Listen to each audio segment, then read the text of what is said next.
आज मैं बहुत ही आसान ट्रिक के साथ उच्चारण स्थानों को बताने आई हूँ। उच्चारण स्थान को कैसे समझें, कैसे बताएं, उनका नाम कैसे याद रखें। हिंदी की बिंदी समझने के लिए उच्चारण स्थान को समझना बहुत ज़रूरी है और इसका बहुत ही आसान तरीका ये है कि हमारे मुख के अंदर से जो स्थान है, जैसे कंठ सबसे पहले आता है कंठ, तो इसको कंठ को पहले।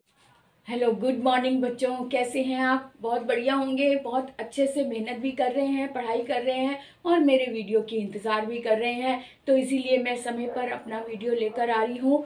आज मैं बहुत ही आसान ट्रिक के साथ उच्चारण स्थानों को बताने आई हूँ। उच्चारण स्थान को कैसे समझें, कैसे बताएं, उनका नाम कैसे याद रखें। आप ध्यान से देखें, पूरा वीडियो देखें और जल्दी से लाइक कर दें, सब्सक्राइब कर दें, साथ में छोटा सा प्यारा सा कमेंट करके मुझे ज़रूर बताएं कि आपको मेरा पढ़ाना कैसा लगता है, मेरे पढ़ाने का तरीका कितना पसंद आता है, आपको कितना समझ आता है, मुझे ये बात ज़रूर बताएं। तो शुरू करते हैं आज की क्लास अरुणा कालिया के साथ। आज मैं लाई हूँ हिंदी की बिंदी, जो कि भाषा का आधार है, यानी उच्चारण की सबसे आसान ट्रिक मैं लेकर आई हूँ। उच्चारण को समझने के लिए, किसी भी वर्ण को बोलने के लिए उसका उच्चारण स्थान, निश्चित उच्चारण स्थान होता है और उच्चारण स्थान कौन सा है इसे समझना जरूरी होता है। अगर हमने उच्चारण स्थान को समझ लिया तो समझो आप अनुस्वार को समझ पाएंगे। अनुस्वार को समझ लिया तो आपको उच्चारण स्थान अपने आप ही याद हो जाएंगे। तो ये मैं दोनों का लिंक एक दूसरे के साथ जुड़ा हुआ है, उच्चारण स्थान और अनुस्वार। अनुस्वार यानी बिंदु, बिंदु कहाँ लगता है और क्यों लगा है और इसकी ध्वनि कैसे होगी, ये सारी बातें आज मैं आपको बताने वाली हूँ बहुत ही आसान तरीके से। क्योंकि भाषा जो हिंदी की बिंदी है, एक तरह से हमारी दीदी है। हिंदी की जो बिंदी है एक तरह से हमारी दीदी है। इसकी उंगली पकड़ लो, समझो सही राह पकड़ लो। इसकी उंगली झटक दो, समझो राह भटक लो।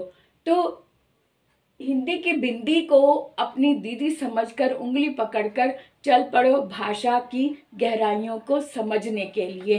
तो हिंदी की बिंदी समझने के लिए उच्चारण स्थान को समझना बहुत ज़रूरी है और इसका बहुत ही आसान तरीका ये है कि हमारे मुख के अंदर से जो स्थान है, जैसे कंठ सबसे पहले आता है कंठ, तो इसको कंठ को पहले लिख लो। और कंठ में क्या क्या आता है?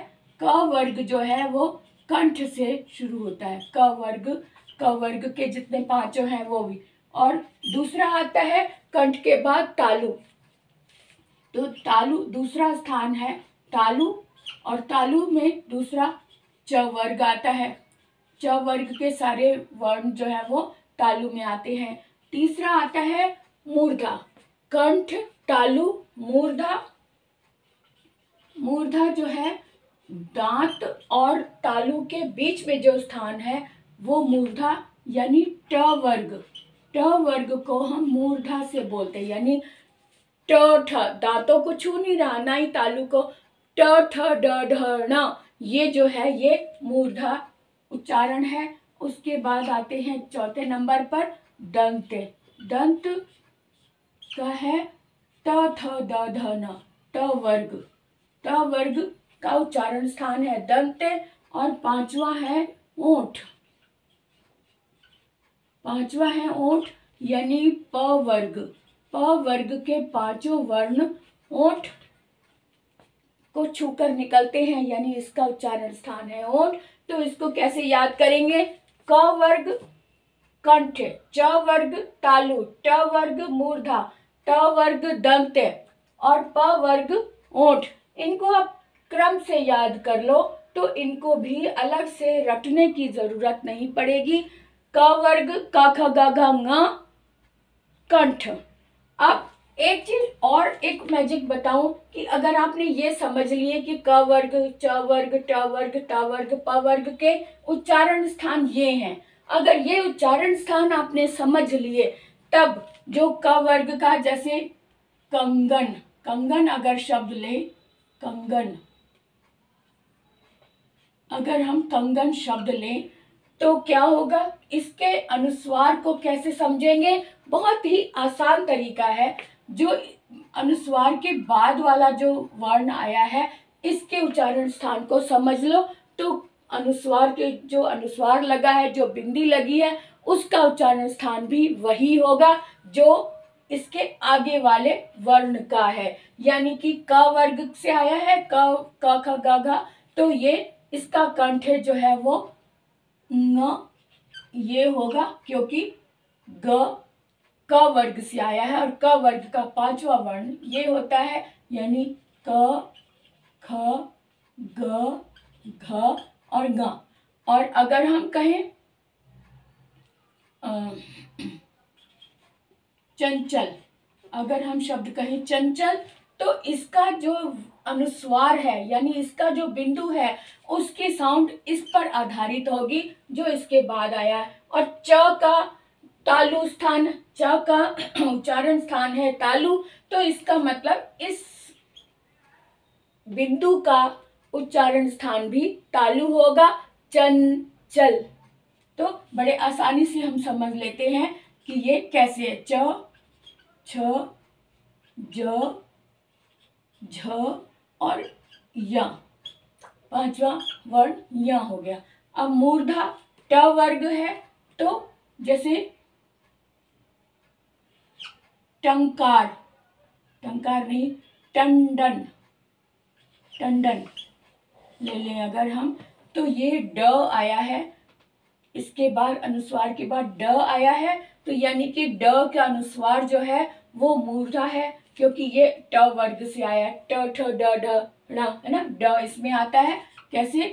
ट ठ ड ढ और ण, है ना, ये पांचवा हो गया। तो यानी इसका जो अनुस्वार है वो इसके स्थान पर लगा है, यानी इसका ड का उच्चारण स्थान मूर्धा है, तो इसका अनुस्वार का उच्चारण स्थान भी ण यानी मूर्धा ही होगा। तो टंडन, टंडन, इस तरह से मूर्धा साउंड को लेते हुए, टच करते हुए इसका अनुस्वार आएगा। इसी तरह से दंत अगर लेते हैं, दंत उच्चारण स्थान त वर्ग का है, तो त वर्ग में भी, त वर्ग का अगर हम कहें तो क्या, जैसे पतंग, पतंग शब्द हमने ले लिया, पतंग तो नहीं आएगा क्योंकि ये तो गा हो गया। पंत, पंत शब्द लिया हमने, पंत, तो त वर्ग आया, इसके पीछे अनुस्वार के बाद त आया है, और त का उच्चारण स्थान होता है दंते, त, थ, द, ध और न, तो इसका पांचवा स्थान न है। और ये हमें अगर ये ना भी पता हो तो इसके अनुसार अपने आप ही इसका उच्चारण स्थान पता चल जाता है कि त वर्ग अगर दंते है तो इसका उच्चारण स्थान भी न ही होगा, पंत इसको बोलेंगे तो पंत। त दांतों के पीछे से आ रही आवाज, तो इसके अनुस्वार की आवाज भी दांतों के पीछे से ही आएगी, पंत। उसी तरह से ओठ, प वर्ग ओठ में आ रहा है, तो जैसे प फ ब भ म होता है ना, और इसका उच्चारण अगर हम एक शब्द लें, कंपन, कंपन शब्द ले लें, तो इसका प, फ, ब, भ और म, इसका पांचवा स्थान म आ रहा है। तो यानी प वर्ग का ओठ अगर उच्चारण स्थान है तो इस अनुस्वार का उच्चारण स्थान भी प, ये ओठ ही होगा।